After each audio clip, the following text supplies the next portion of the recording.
ammas immensi yaada simale oleen bulu gargaara koo bara rakkina namnyeeffachiifteem jireenya sinna shaakalchise abbaayyee anis si jaalladheen garaa koo sirrattan gadhiise ammas immensi yaada simale oleen bulu gargaara koo bara rakkina deddeebitee na asoobsista haalan keessa jiru Yesuus gaddaaf dhiphina koo hirmaata isan jiru maguru ofii kootiin odee yammutti anni koo argeera Yesuuse argeera misi malee jireenyi deddeebitee na asoobsista haalan keessa jiru gaddaaf dhiphina koo hirmaata isan jiru maguru ofii kootiin odee yammutti anni koo argeera misi malee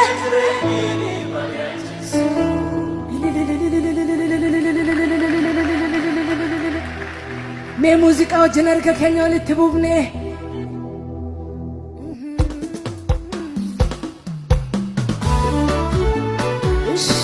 haleluuyaa mee harka keenya walitti buufne muuziqaa duukaa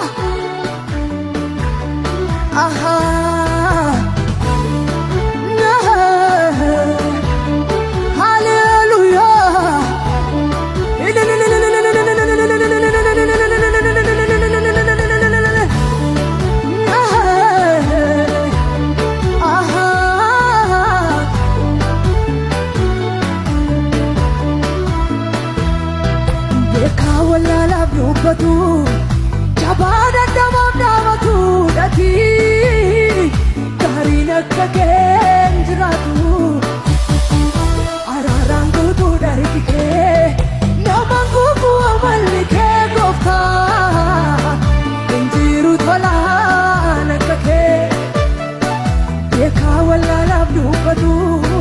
jabaan addamaaf dhaabatu dhati gaariin akka keen jiraatu araaraan guutuu dhargi kee namaan guutuu amalli kee gooftaa injiru tola harka keenya walitti buufne injiru tolaan akka kee injiru tolaan akka kee gooftaa injiru tolaan akka kee injiru tolaan akka kee gooftaa injiru tolaan akka kee haleluuyaa injiru tolaan akka kee gooftaa beekaa wallaalaaf dubbatu jabaan namaaf dhaabatu dhati gaariin akka keen jiraatu araaraan guutuu dhargi kee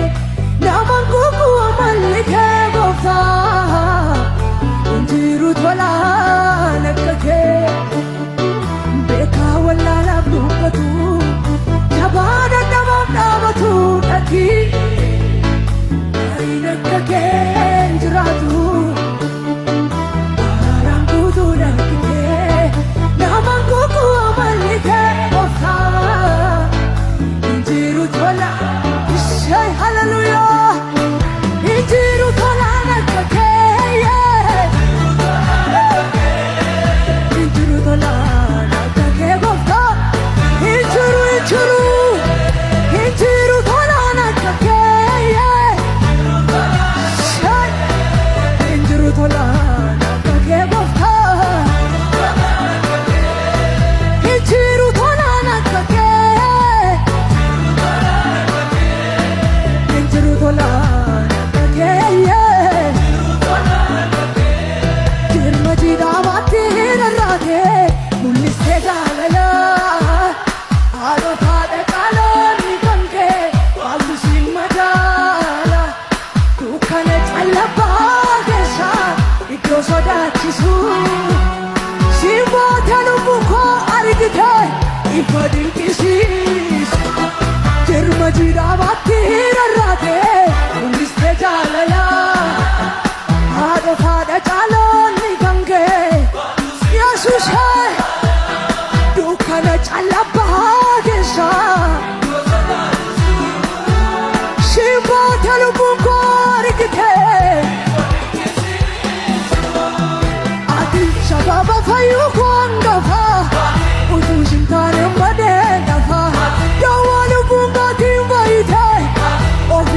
teena jiraachiste